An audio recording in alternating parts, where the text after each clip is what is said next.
Are you saying Void just because you feel like you might have a bit better of a time in the lane? Uh-oh. Uh-oh. Hang on, Danog. Uh-oh.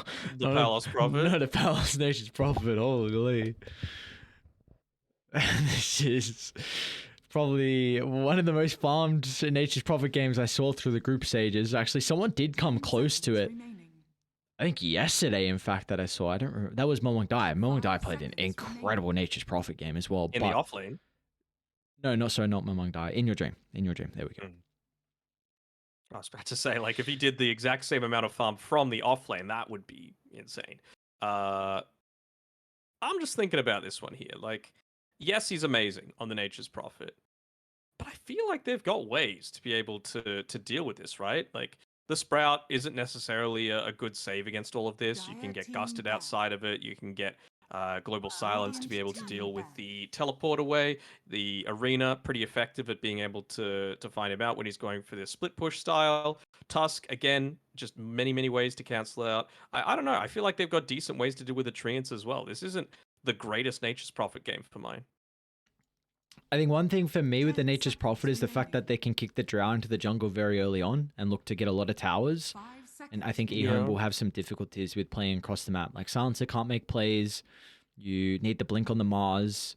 And if before that is going to be very cooldown reliant, like even Tusk can make some rotations, definitely. But I think you might not have heroes to play with the Tusk early on. So I think that's one thing Execration are looking at, because they can invade Drow's lane very easy. Yeah, I'm just thinking as well, like, is this now a 5 Tusk and a 4 Silencer? Maybe bumping up the Silencer's priority a little bit more. It would do a decent job at dealing with the multiple units from a Nature's Prophet lane as well. You've already got the God's Rebuke and the Spear, add the Arcane Curse on top of things, and the treants aren't as much of an issue. I think it could be a possibility. Just because I want to see something that's able to protect the Drow Ranger a little bit more, and Silencer definitely isn't that. Yeah, actually, I don't like. I feel like this silences actually put them in a really weird position now, because I'm just trying to see what they can do. You can't. 10 seconds remaining. Like this silence, I don't know. Yeah, exactly. Let's not like we're not going to see that. You really need some. You need a body for the Drow.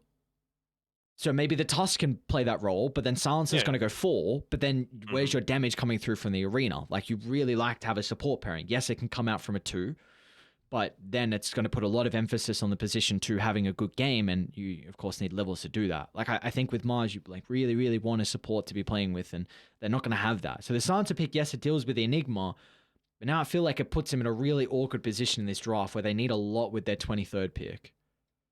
Radiant team pick. I'm just thinking what else they could look to go with this. Like, can they get away with Zeus? Can they get away with Skywrath Mage? Just a little bit of extra damage going into that arena. I feel like with a Tusk and a Mars, those are decent front lines. Dawnbreaker, okay. I mean, it's some okay damage for sure, and it provides a little bit of safety to the Drow Ranger if she gets going on. I wonder if this is going to be the off lane and it's going to be a mid Mars? Yeah, it's a 3 Dawn. Xiaoyu loves this. He's been playing it a lot so far. So I think they're going to run Dawn Silencer lane and Tostrel. Yep, that makes sense to me. I think they just needed something. Maybe just feeling the God's Rebuke wasn't enough to be able to deal with the treants in the lane, but Celestial Hammer absolutely is. So now what do you pair together? If you're assuming that this is going to be a Mars mid, I think there's not too much that you can reliably pick, though, is there? I mean, there's no Silencer to be able to counter out the Dawn. You can't go a Nyx Assassin, I don't think, unless you go a Nyx Enigma lane and then a mid Tiny. It's not horrible, but I feel like until you get Blink Dagger, you're going to be pretty ineffective. And then Drow Ranger pushing a lane, I feel like Nyx doesn't do all that much either, so... What is an option for them? Do you feel like they need another hero to get into the middle onto the Drow and Silencer? Well, that's why I was kind of theory crafting the Void Spirit previously, but against a Mars, it doesn't feel too great, right? Low armor gets dealt with pretty easily. Storm Spirit isn't really a Yule's buyer, so they're gonna go. Is it a mid clockwork, please? Please. I really want to see it. It's just a bob. Just a give me the Give me the early Aghanims Clockwork. I just want to see it, man. I mean, the thing is, I still feel like. I guess if it's too ranged, you don't see the same level of effectiveness out of a tiny Enigma lane. Like, that is one of the strongest lanes in the game, Tiny Enigma, if you've got a melee hero that you can punish pretty consistently with it. But if it's going to be. Is LWW going to play with Xiao Yu? I don't know. I feel like if Salah just ends up going with the Drow Ranger, which is the standard way of playing, then they might have missed out on an opportunity here to just completely dumpster that top lane. But, I mean, Shanks should be able to get some decent harass off, I guess. And then you can just get the leap away if Salah tries to get a turnaround attempt onto you. I don't know how I feel about this one. It kind of... I'm perplexed. What do you think? I will quickly just say that it's Danog's fault that the logos are the wrong way. So just just so everyone I'm knows, controlling production, am I? yes, you are controlling production now, so it is fixed. I'm sure people have worked it out halfway through, but my bad. But your question was what I was So thinking. it is your bad. It is my bad. So, and on top of that, do you feel like this Clockwork provides what they needed in terms of getting on top of the Drow? Yeah, I like the clock. I think you got a melee to play with the Nature's Prophet now. Another way, I think the main reason why I like him though is just the vision that he's able to provide. You've got treants to scout and keep the lane shoved out. You've got the rocket flare, the moonlight shadow. It's going to be very difficult for EHOME to get a formation set up, and even like you're pretty happy if Carlo even gets the silencer as well. If you kill him off or at least force him to use some spells early on or be in an awkward position, then it can maybe free up Tino's game. So I do like this Clockwork pick. His brain is so big. Pretty great 4-staff game too, isn't it? I mean, not super often that you're seeing it on a task, but I really wouldn't be surprised to see him pick that one up. I'm laughing at Bob typing out good luck. The entire word as well. He was someone who didn't say GG and just disconnected last game. We know Bob is definitely a momentum-based player. And it's just a little bit funny to see that. Why do you think they're so obsessed with Starbucks in Asia? Oh, I don't know. I think it's so overrated. I mean, it's just. I mean, we're kind of coffee snobs in Melbourne, though, aren't we? I don't drink coffee, but yeah, I suppose so. I mean, I don't either, unless I really need it. then I'll partake. But I don't know. It just seems so bland. You know what I'm up for? Some goddamn pre-workout. Give me that 500 milligrams of caffeine. Just inject it into my veins. Yeah. What's your brand of choice? If you're giving promotions out here, Jesus, all right. Come on, it's a question. Disorder. Disorder. I'm a big fan. They got some juicy stuff. I got some. What I got? Does it give you the itch? No, really not too bad. I can even double scoop and I'm chilling. I've something in my blood where You're just built different. I'm built differently. Yeah, sure. Let's go with that. I probably shouldn't continue to say too much more. So, yes, I am built different. I can double scoop pre. If anyone knows that as well, it's just not okay, especially disorder. I mean, that's getting close to 1,000 milligrams of caffeine. That's a lot. You're bouncing off the walls. Holy dude, I'm going nutty. I will actually do that one time. I should definitely take priest right before a cast. Oh, that'd be so fun. I don't want you having a heart attack on me mid-cast, thanks. Oh, dude, I might be spilling out some words. Mm-hmm. Holy rap god. They actually won't be able to hold me down. Literally, physically, they will not be able to. I'll just be foaming at the mouths while I'm just casting a team fight. Mm-hmm. I'll be back, actually. Hang on, give me a sec. Oh my god. You don't want to see me take pre right now? Well, I can't see you, so no, definitely not. Oh, okay, never mind. Salad. What are they going to do with the lanes? All right, we'll be task playing top, so double melee for EHOME top lane, and in their safe lane, double range. How do we feel like this changes our thoughts? Because, again, we were kind of hoping that the Tusk would be played with the Drow Ranger and the Silencer with the Dawnbreaker. I mean, it's against double range at bottom as well, so I feel like it's okay. The big issue comes, of course, where Clockwork is a great position 5 when he's up against a couple of melee heroes.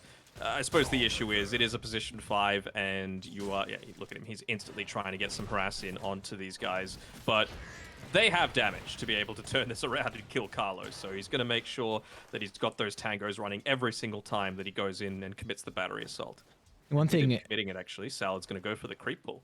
As soon as you just said his name as well, it just kind of clicked for me. Like, this is a BDZ Clockwork, a Carlo Clockwork. Like, this is something that you keep in mind. Like, he wasn't a position 5 player. Like, we saw him on a position 4, and Clockwork was by far one of his best heroes. So it's always a treat to watch when we get to see him play it. So maybe that's also a kind of a reason of why they went down the clock route. I love the... Doesn't even need words, just voice lines, where Carlo's just like trying to interrupt the pull a little bit here, but Sal's just saying, "Oh, you're okay. You didn't really do too much to that creep wave, and didn't actually consume the tango before going for this. He might be playing with his life."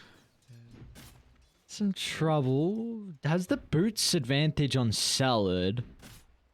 Shards, of course, is going to require that to get the kill. Well, I should be chilling. One more right click and Shards going to be enough damage. Carlo tries to play around with the battery assault, but Salad, he's having to get first blood. The micro, though. Yeah, Palos going to get the treants in front. No, Salad just slips on past, but the Sprout level up. One more right click, he's still stuck. So Palos will get a little bit of revenge at least. All right, nicely done, nicely done. Definitely don't want to be giving up that first blood, though, especially, I believe, was that solo XP going to Salad? So, yes. I mean, a Tusk, just with that level 3, is able to accomplish so much, and he's almost brought himself up to level 2 despite soaking basically 0 experience from the lane. Can't give Palos a good start, though. Can't. On the other lane, it looks like the cores are both off to a good start as well, though. MKS chilling in regard to the last hits, and same with the Enigma as well, but WW has done a really good job to be able to get that small camp pull. It's just onto 1 stack, so they're not going to be able to deny the entire wave, but at least they've been able to kind of reset a little bit of the equilibrium. Oh, that's a big one. Yeah, I mean, Bob was just standing basically next to the Radiant T1 tower, so his courier had to walk all the way past Mars to get to him, and, well, it was pretty simple for him to be able to take that one out. So at least he's up towards the top of his HP and mana pool. That certainly makes this next couple of minutes a little bit more difficult for him.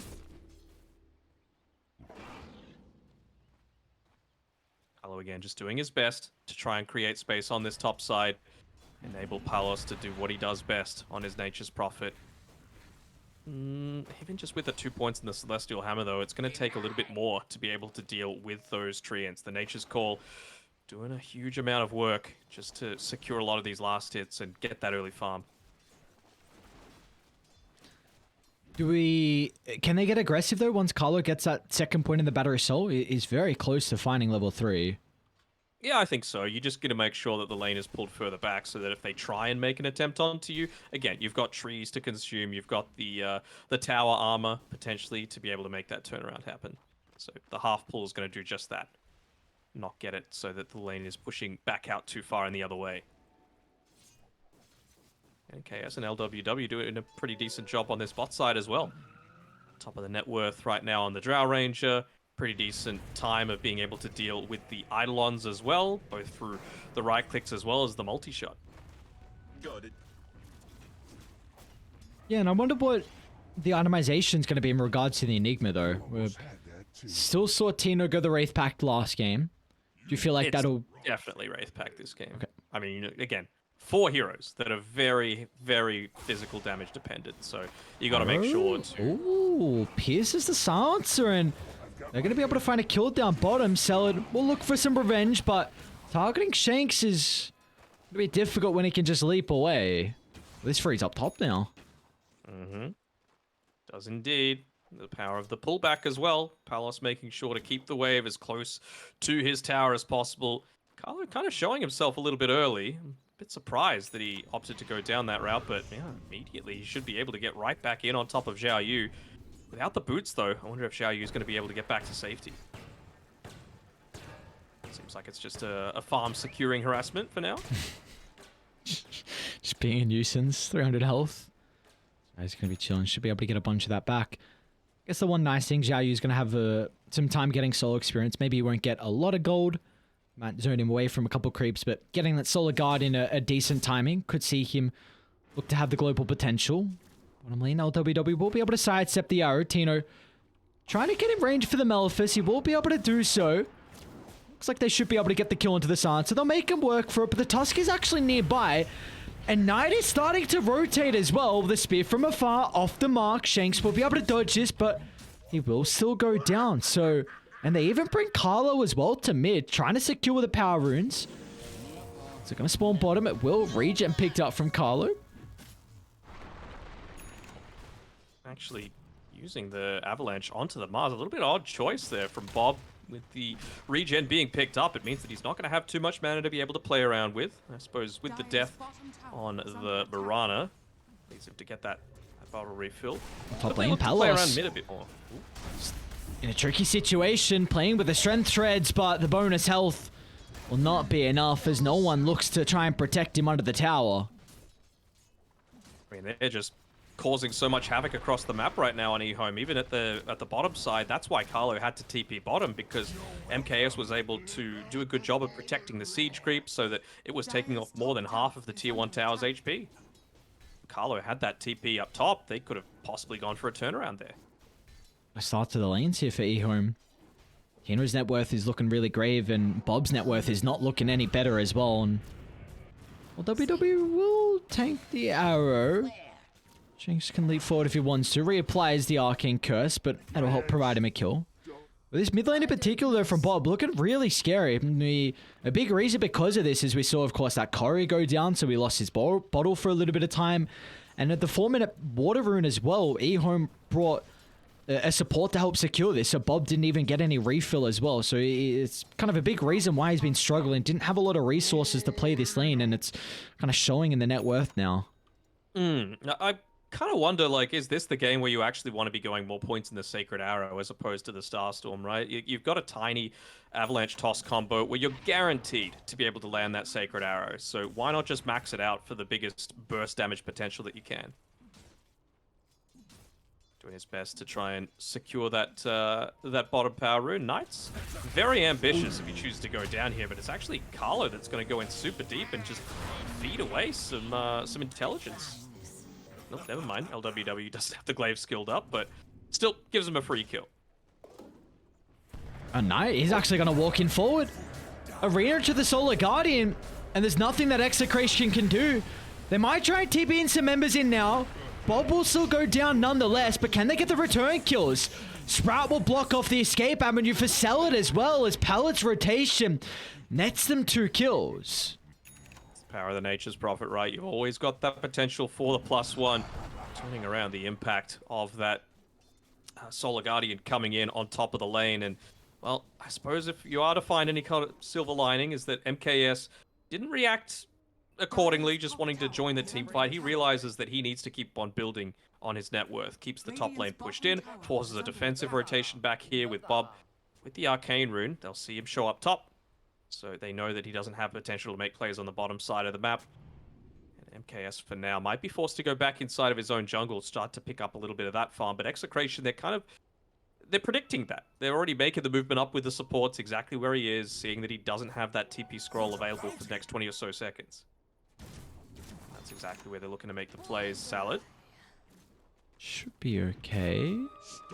Bob's actually going to... Okay, Carlo chucked into the middle. Ooh, but an even better shards gets Salad out of danger. They might want to take this away. Yeah, don't give MKS anything to be able to farm. That's the name of the game right now. They know that they're going to have a little bit of a rougher time once these team fights start to break out. Not just because the Drow Ranger, of course, buffs up everyone on the team. They also don't really have that hero that's going to get in on top of her outside of the Clockwork, who, again, is just a position 5. And you're also going to have 2 heroes that are going to need to deal with the arena just for reducing a right-click. So Knight is really going to hinder the effectiveness of Palos once the arenas start to come off. And those team fights break out. Speaking about the arenas, Knight will be able to get a kill mid lane. LWW also gets some intel as well. Bottom lane though, Xiaoyu I'd be in trouble if they want to use the black hole, and Tino does, but it's just too short. They're going to try and chase him down to the tree line, but a defensive Solar Guardian gets him out. Not the way that you want to be using that first black hole of the game, that's for sure. Oops. And, well, they will still get a kill in the mid lane. Bob in the right position with the Tumbler's Toy just catching him off guard. Obviously, Zhao Yu, very experienced player, knowing how far away he can look to stand, but just not expecting the Tumbler's Toy. They're going to look to try and protect this siege creep as well, with Tino and Palos playing on the bottom side. Got to make sure that you're using the Treants to soak up a lot of that damage, and that's exactly what they do. Not sure if Salad can afford to commit his body for this. This tower's going down no matter what he tries. Radiant's bottom tower is under attack. And Execration are looking to try and intercept some of the members moving bottom, but they're going to TP top instead. Carlo. Radiant's bottom tower has fallen. Bob nearby. They need them to get closer. Maybe looking for a cut through into the toss under the tower. They've got a ward as well to scout them out. Palace even going to consider about TPing in aggressively. Guaranteed he's got his eyes on the top side of the map. Even just able to throw out the Wrath of Nature in a couple of seconds for that full burst damage potential, and that's, I think, what Bob's looking to go for. 2 seconds on the Tumbler's Toy. Doesn't seem like he wants to use it just yet, though, as they use the aggressive glyph once again. Maybe they're trying to make the move first. And Knight's got the arena ready. Bob was already cut through the tree line, however. This move will just help them secure their tower with the catapult timing. Doesn't look like there's much Execration can do to protect this, but they are going to TP Shanks. Wrath of Nature. Oh, the hook off the mark. They still will be able to land the arrow. They don't have the mana for the global silence, but Knight, there we go. It comes out now. But where's the damage off of the other side? They're holding the Drow into place, and in fact, they've actually been able to kill the Drow, so the damage is gone, and what looked pretty decent with their ultimates in conjunction together just wasn't enough. That was a huge amount of damage coming through from the Wrath of Nature there, connecting in that, and it was just as simple as 3 right clicks. Left, right, good night coming through from Palos there, and it just shows the impact of being able to get a huge amount of that damage through, even without the hook shot, and the surprise factor of that Wrath of Nature.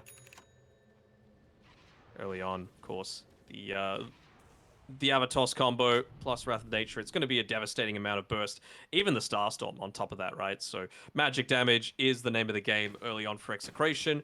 Doesn't seem like anyone would be wanting to go into the pipe just because you're going to have right-click issues later on into the piece, but it is certainly something that you need to keep in mind of. Speaking of that, Wraith Pact as well, and these aura items, just 900 gold away on Tino from being able to pick his up, so he's certainly recovered after a pretty slow laning stage. Yeah, this smoke from Execration, they were able to skirt around the silencer, so they might have an angle to get MKS. Hookshot, this time it's on the mark. The arrow flies in. There's Palos, he'll be able to clean up. And they also saw, of course, the silencer placing this ward, so they should be able to go back and find a D ward. In fact, they've even been able to sniff him out in the tree line. Know exactly where LWW is playing. Another kill to add to the tally of Execration. A little bit of bonus gold and experience, and Palos, he wants all of that. Another kill, and we saw... He's trying to get the neutral deny there, but I think he just gave up on his life after a little bit. Now Mirana going straight into the Spirit Vessel, actually. Not something that we see super common, but... I mean, who are even wanting to use this onto? I guess whichever target is being focused down by the Solar Guardian, probably the Drow Ranger, considering, you know, she's not going to want to get into that BKB super early on. Mars, Dawn might, but certainly not the Drow, so I'd say that's going to be the main target, despite not being one of those big, beefy strength heroes that you want to use that % damage for. I trust everyone was out of sight. Oh, they're going to miss the ward, so Radiant will know this Moonlight Shadow's occurring. Color with the wraparound. He's going to run into Salad. I don't know if he got body block. Yeah, he did, so the dust comes out. Just trying to scare him off with the shards there. Bottom lane, they're setting up on Zhao Yu. So the Solar Guardian used last time to get out. He might have to do it this occasion as well. There's no getting out, I don't think. Oh, maybe now. Global Silence action to the TP. Okay. But now can you fight? That's the bigger question. You've got Wraith Pact in 200 gold.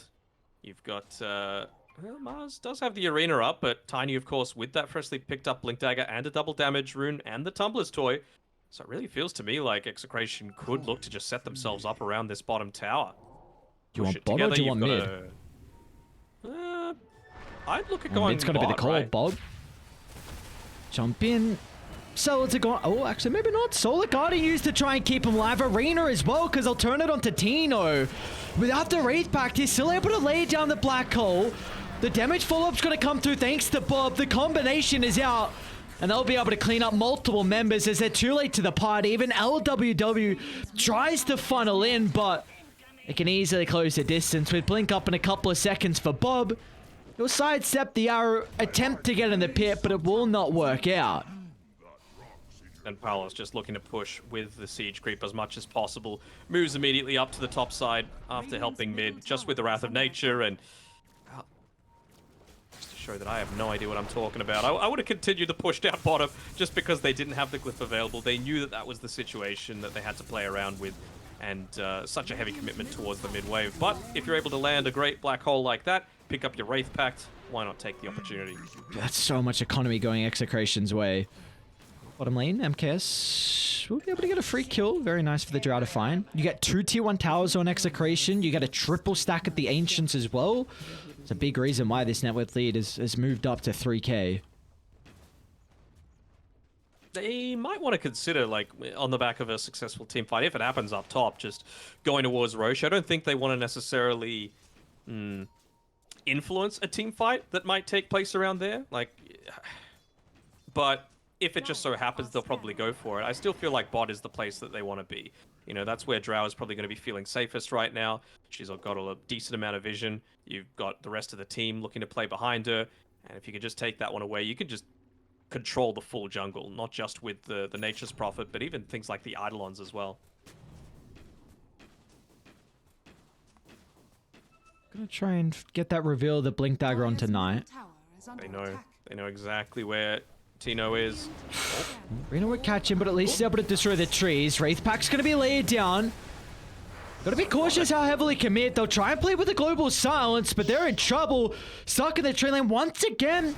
Drow Ranger's gonna be killed off with ease. Palace is just... Oh, they got a big Nature's Prophet issue, man. Look at his net worth. 8, 1, and 5 on the Furion. Yeah, kind of nuts, especially considering, you know, again, this is something that was... I don't want to say early-ish into the draft, but you had an opportunity to respond to it, and then you've just committed incredibly heavily onto the Enigma without too much payoff. I don't know if that's the time to do it, right? Because he didn't have the black hole available. You're not really reducing his effectiveness that much. The ideal scenario is you want to find that instant pick-off while he's got the black hole available, so that you're just minimizing how much he's able to output with the effect. They're trying to set up. Thinking that they could try and get the tower, but they're posturing way too aggressively on Execration. EHOME bring 3. They get a big kill. Gonna look for Xiaoyu top though. Bob jumping over the tree line. He's got Carlo soon to join as well. They're gonna toss him to the creeps. Carlo hookshot up in a couple of seconds. They scout him out in the tree line. Bob needs to kind of step out to the other side so they can get that hook.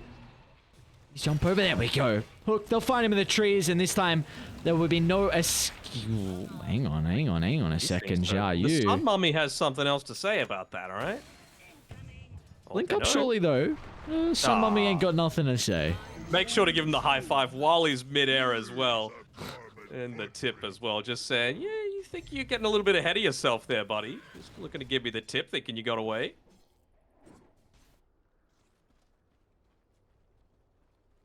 EHOME still continue with 3 heroes down bottom. Trying to put a little bit of damage. In fact, should be able to find this tier 1 tower down bottom. So, injection of gold into the bank of the Drow Ranger. And how are we... What are we feeling with the Drow right now? The second in net worth for MKS. Should we be concerned for Execration, or is this Drow Ranger, have they kind of kept her under enough early on? I think if you can punish her while she still doesn't have that Hurricane Pike, that's going to be the big thing, right? Because you're going up against the Sprout, you're going up against the... hold that thought. Look at this. Roche is going down, and they're trying to smoke to coming. connect. They've got the arena at the ready, and Knight's in, but is unable to find multiple heroes. Still, the global silence holds him down. Roche is soon gonna die, but the age is snatched from Knight. They're still falling incredibly low as Palos just stands his ground off the back of the BKB. And now they can look to kill him a second time after the respawn. There's gonna be no escape for the Mars. And even though they got the ages, they will not be able to come out on top after the team fight. So the war has been won. And now they're looking for more as well as Palos TPs into the lane. They'll be able to get both supports trying to funnel out from that engagement. And they will not be so fortunate as in the end, Execration Final 5. I really like the way that Palos took that team fight as well. He realized the arena was up. He realized that he wasn't in a position to be able to effectively fight. So what does he do? He hits the squishier heroes, the supports that aren't necessarily right in the thick of things. Forces them to use their utility a little bit more defensively for themselves. If you had a 4-star, for example, to bring MKS outside of the arena, then maybe he gets a little bit more right-click damage off and you're able to turn out that team fight a bit more confidently. But yeah, despite a really nice arena, good timing coming through, just the lack of landing that stun meant that Execration still had the damage to take it out. Salad? Oh, well, this is very awkward. What is going on?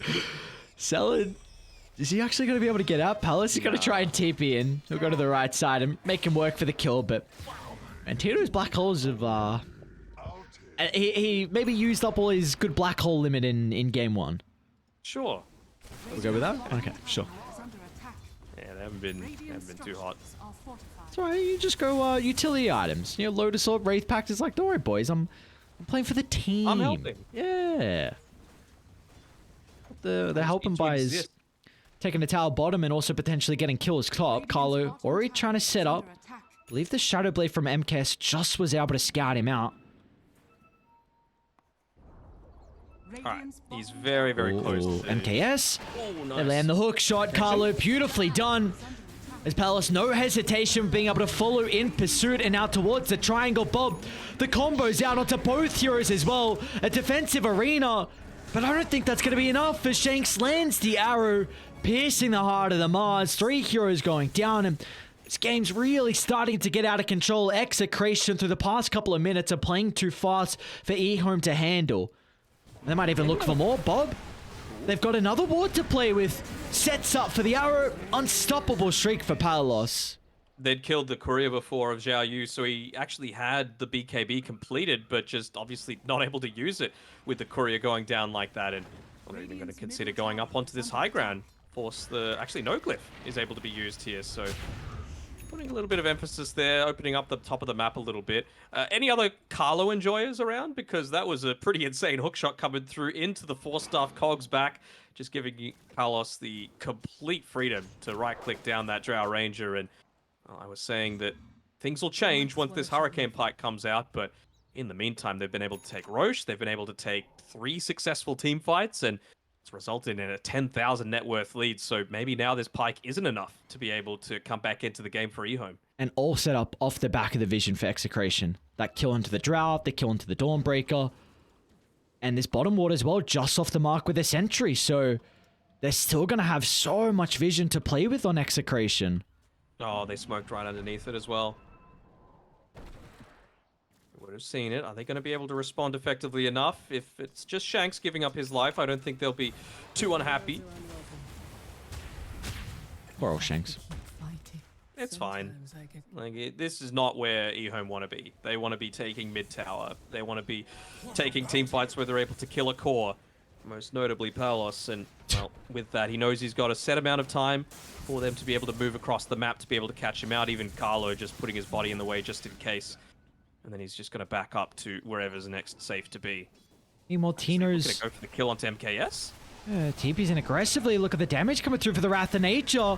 The player under the Solar got him, but that might just put himself in the firing line now. Black hole? As Amelephis holds him down, they wouldn't even need the black hole from Tino. Snowball in. Now? Radiant is starting to pivot over. They're bringing more of their numbers. Tino turns with the black hole. Solo onto Salad. Sets up for the easy kill onto the Tusk. They pull back on MKS. Oh no, what a heavy investment, and they'll get nothing out of it. Yeah, Bob? I mean, it's very clear they want to, and they want to try and find him, KS. Oh, can he get out though? Force stuff down to the low ground. Carlo. Knight's gonna be able to jump in though. Arena laid down, but where's the damage? The global silence might enable MKS to start to get the right clicks going. Carlo's soon to fall, but Palos, he's gonna force the Drow Ranger to back up to the high ground. It means Bob will stay alive, and the rest of the raid, it will not be as fortunate as Gem lay it down on the deck and Execration clean up. So many buybacks being used. That's 4 buybacks actually on EHOME's side. They were desperate to try and take that team fight, and now you've even got the Yule Scepter starting to come out. So again, multiple silences coming through from EHOME, but very easy to just layer that one off. Even just waiting out the duration of that Arena of Blood means that it's going to be very effective at countering a lot of these big abilities that EHOME are trying to play around. One more fight, mate. Windwaker coming from Shanks. Ooh. Okay. Still going to be quite some time till you can find that item, but great defensive item to be able to keep your cores alive. I mean, one of those cores is Mr. Palos. Are we watching the same game we saw last time, Danog? This is... Is anyone surprised is the big question, because I'm not. This is what I come to expect. Dude, Palos is nature's prophet. He's goddamn something to fear, and we're going to see him try and continue to put the clinic onto Xiao Yu. Is he going to be okay? Palos has got that sprout leash. Xiao Yu's not going to be able to escape. Okay, Ooh, he will escape. Apparently the leash doesn't stop. Okay. This is the time where you want to learn that stuff, right? Not in a big land game, not in DPC, but in a game where you're probably already winning anyway, and doubling net worth of your opposing position 1. I mean, one more fight will spell that victory for Execration, potentially knocking out this new EHOME roster. They just want to wait for this global silence, I feel. Even if it means fighting into the black hole, they know that they've got the potential if they can. Again, there's very little BKBs on Execration's side, just the Nature's Prophet at this time. So if they're able to stop a lot of the spell casting coming through from Execration and only worry about Palos, all you really need to land is a good arena blocking off Palos's damage and a good global silence, and then you should be able to swarm over Execration, even this far behind. It's got to be perfect though from EHOME. Got to be perfect. No mistakes when you're this far behind. At least this time they'll live to see another day, avoiding the smoke from Execration, but they've been hauled up inside their base for quite some time, so the net worth lead is continuing to grow. The seeds of fortune. Bob just very, very reliably shoving waves in, preventing any kind of aggressive movement. It just feels like they're waiting for basically AC. They don't even necessarily need it going into the BKB on the Enigma as well. Carlo's in a great position. Does it get plays with the cogs? We'll get the force away afterwards. Eyes on Tino. How can he get the opening to the team fight? They won't even need the opening. They're so far ahead, dude.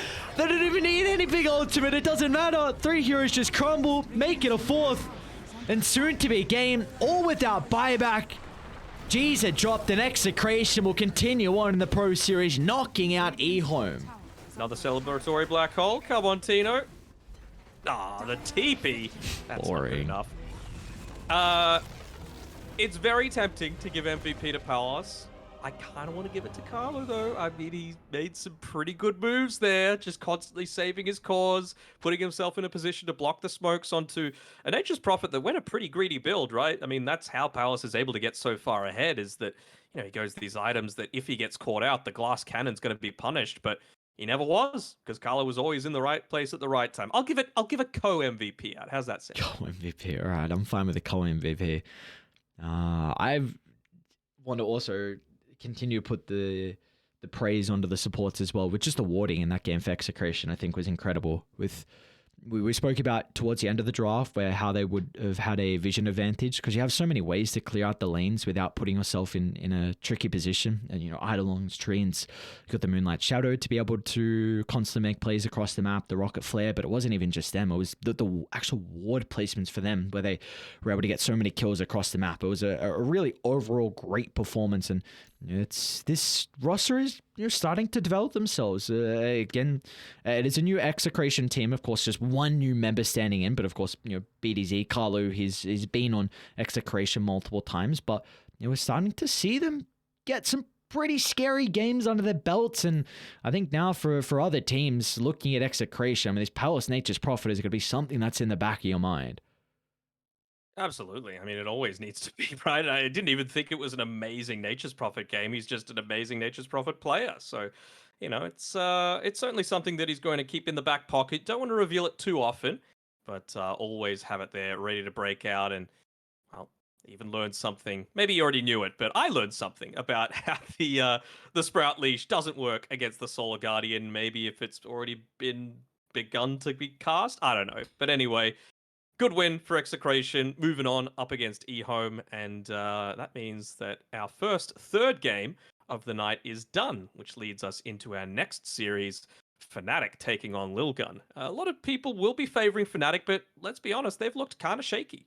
Yeah, this has been, I suppose, another new roster, but a lot of inconsistencies at the moment for Fnatic. So now you have to make a really long run if you're going to make it to a position where a lot of people were expecting this organization to be in the Pro Series. And well, Lilgun, they're a scary team as well. We'll see how they're able to shape up versus Fnatic, if they can get those strategies going, and really what team we're going to see Fnatic this day. It's a big question mark, and well, we'll find out. Like you said, we've got our first game 3. Previous days, it's all been 2-0. I'm hoping for another game 3 as well. I'm hoping we go the distance for our last elimination series of the night. So next up, Fnatic up against Lilgun.